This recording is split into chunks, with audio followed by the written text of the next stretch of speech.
over the last 10 years, there's been an increase in the production of impact evaluations and systematic reviews. And we know that there is also a lot of other research and different types of information and reports published every day. And it's difficult for decision makers to keep up with all of this evidence. And just because publications are available doesn't mean that they are being used. And so an example of this is a study that was done by the World Bank, where they looked into the reports of their own policy research. And they found that actually a third of the reports had never been downloaded. So that's a lot of research funding that's never actually the findings are never even looked at. And then, similarly, only 40% of the reports had been downloaded more than 100 times, and 87% of the reports had never been cited. So these are figures that indicate that there are some quite big challenges when it comes to use of research. And we're not proposing that evidence gap maps is the one only solution, but it's a tool that we have developed that we think can help facilitate that. So in short, evidence gap maps are thematic collections of evidence from systematic reviews and impact evaluations. And so typically, they're structured around this framework, so what we call an intervention outcome framework, which is typically based on and developed drawing on the theory of change for or conceptual framework for a particular sector or thematic area. And then the outcomes are kind of mapped out along the causal chain, so starting from more kind of intermediate outcomes and all the way to final outcomes. And so we use this as a framework for presenting the evidence, and so then we do a systematic search for impact evaluations and systematic reviews, and we populate the framework with the studies to show where there is evidence and where there are gaps. And so we've got a custom-built platform on our website where we are presenting the evidence gap maps. And so just a couple of things about what you see here. So the bubbles in the map, they represent different types of studies. And the size of the bubble indicates the volume, the relative volume of evidence. So the grey bubbles are impact evaluations, so they are primary studies. And then the coloured bubbles are systematic reviews. And so for the systematic reviews, we actually do a critical appraisal of the quality of the systematic reviews, so that users can know whether they can trust the findings of that systematic review or not. So the red bubbles are systematic reviews where, based on a standardized checklist, we have concluded that we have low confidence in the findings of this review.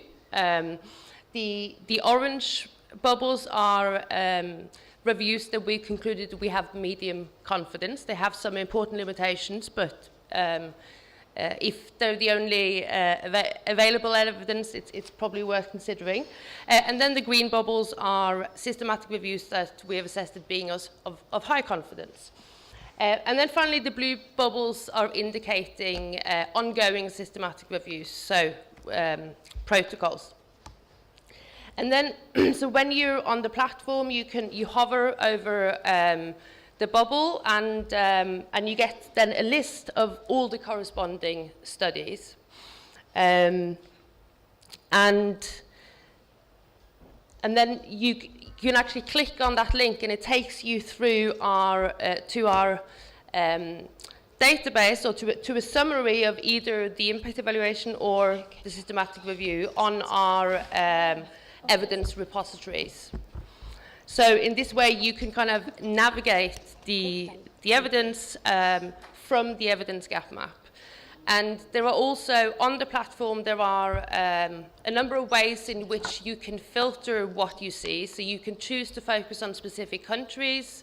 You can zoom in on particular interventions or outcomes, etc. And you can also choose to see only the impact evaluations or only the high confidence systematic reviews, for example.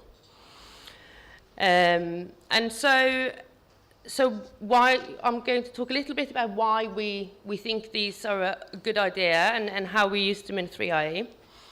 So firstly, to make sure that we fund research that matters. So, I think Manny alluded to earlier sometimes the challenges in getting sufficient funding to do the type of work that we do, and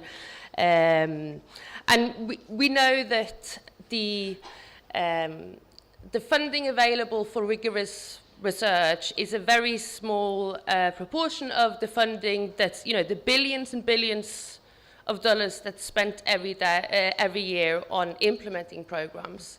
So we need to make sure that, okay, so this very limited funding, we need to use it in a sensible way, and so that means to focus on areas that are where there is a lack of evidence, and so the evidence gap maps can highlight what we call absolute gaps, so areas where there are no studies. And then also we fund and do systematic reviews, and in the early days we had problems with, we funded a systematic review, and it took quite maybe a couple of years for the review to be completed, and then the conclusion was that actually we don't have enough evidence to conclude anything. And so we're now using the evidence gap maps to identify what we call synthesis gaps, so areas where there is no high confidence systematic review, but we can see that there is a body of studies that it makes sense to kind of look at and synthesize across. In addition, they can also help inform the design of new research, so to make sure, so by making the studies available, it's also a resource for researchers, not just funders or commissioners, but for researchers to go and see what are the types of study designs that have been used, what are the types of outcomes that researchers have studied, and so to build on that, which makes for better accumulation of evidence. And so we're using them in 3IE to, for example, to scope out our thematic windows, so that we work with our partners to, first identify what's the available evidence and what are the evidence gaps, and then to prioritize those evidence gaps and to use that to inform decisions about where we fund new studies. It can also be used as a platform for bringing researchers and communities of practice together. So in a lot of the areas that we're working, there people might be using different terminology to describe the same interventions or different outcome measures to measure the same outcome. So, and through this process of developing the framework, where we also have an element of stakeholder engagement, this can be used to kind of get some conceptual clarity and agreement on terminology. And then finally, we are also using the evidence gap maps as a fundraising platform. So if we have identified important evidence gaps, we then try to get the funding to fill those evidence gaps. I mentioned how we use them to inform systematic reviews. So these are just two examples of two evidence gap maps which were conducted by 3IE staff. Where, so in one case, there's the State Society Evidence Gap Map, where, which was funded by USAID, and we are now conducting a systematic review that's focusing on an area where the evidence gap map suggested there is evidence to synthesize. And similarly, we're currently conducting a systematic review on payment for environmental services, where the evidence gap map was funded by SIF, and now they're funding us to do the systematic review where the EGM suggested it was most sensible to do one. And then it's, we're also promoting EGMs as a way for supporting the use of evidence to inform decisions. And so we know that policy processes move quickly, and by having these collections of the best available evidence, the idea is that we're promoting them as a way of facilitating the evidence that do exist to be used. And then just some final kind of comments before I pass it on. So we continue to think about how we can develop and improve the evidence gap maps. I think it's and that is how we have, I think, approached working on them since the start. So we want to try and continue to innovate.